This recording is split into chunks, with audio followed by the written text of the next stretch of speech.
All right, now I trust you can hear me because it shows that you could hear me on my phone. I do not know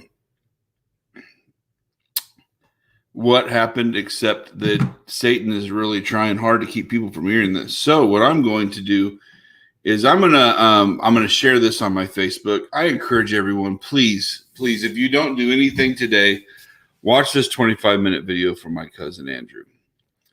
Um, he goes through life. He goes through his thoughts. His dreams as a kid was to be a doctor and get married and have the perfect wife and live in the near family. And God had inspired him to do different things. He shadowed a doctor and found out that's not what he wanted, because he wanted to have a more exciting life than a doctor, which I find exciting and it just makes me laugh. But and then he talks about how he wanted to go, or God wanted him to be a missionary, but he didn't want to be a missionary because he didn't want to be one of those Christians that wanted to change the world, and that made me laugh.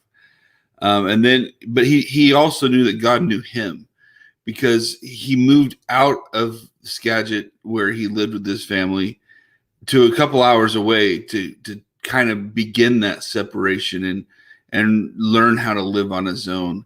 And he taught in a school where there were lots of exchange students. So he learned how to live internationally through them. And he then went on a mission trip to Guatemala, where he learned what true poverty really is. And then he went to villages where like the average daily income was like a dime per day, a US dime per day, unless you were in sex work or drugs. And it opened up his heart. And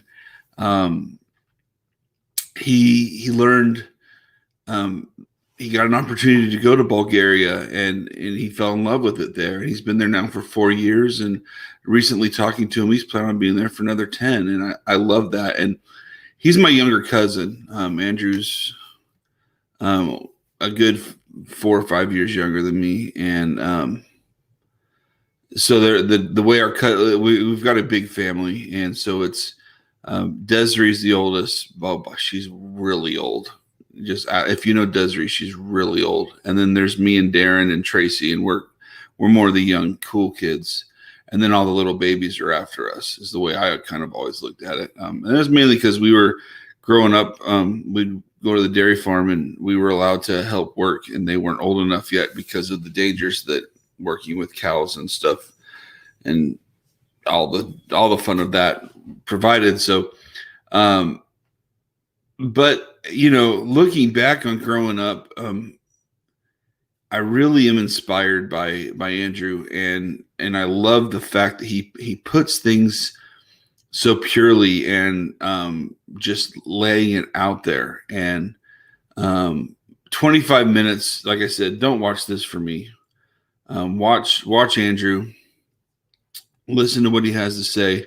I'm going to try to fix this stupid thing. I don't know what's going on, but I'm not happy. But anyway, it's called Andrew Faber, My Christian Testimony. I'm going to share this, get it out there. Please watch it. Please share it. It's what God calls us to do. God calls us to be. And too few of us are willing to put it out there. So special thank you to my cousin. Thank you, Andrew. I wish that it wasn't so hot in here. Otherwise, I would have been shedding clothes for you guys. But at the same time, I wish that Satan wasn't attacking my computer, so that I couldn't hear it either. My sister was texting me, I can't hear any audio.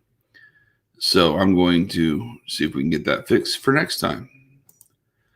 Until then, have a great weekend. I will be going live this afternoon, mid-afternoon, because Jane is going to allow me to start to let people know about my ad or my deal that comes out tomorrow. So we'll go over that then.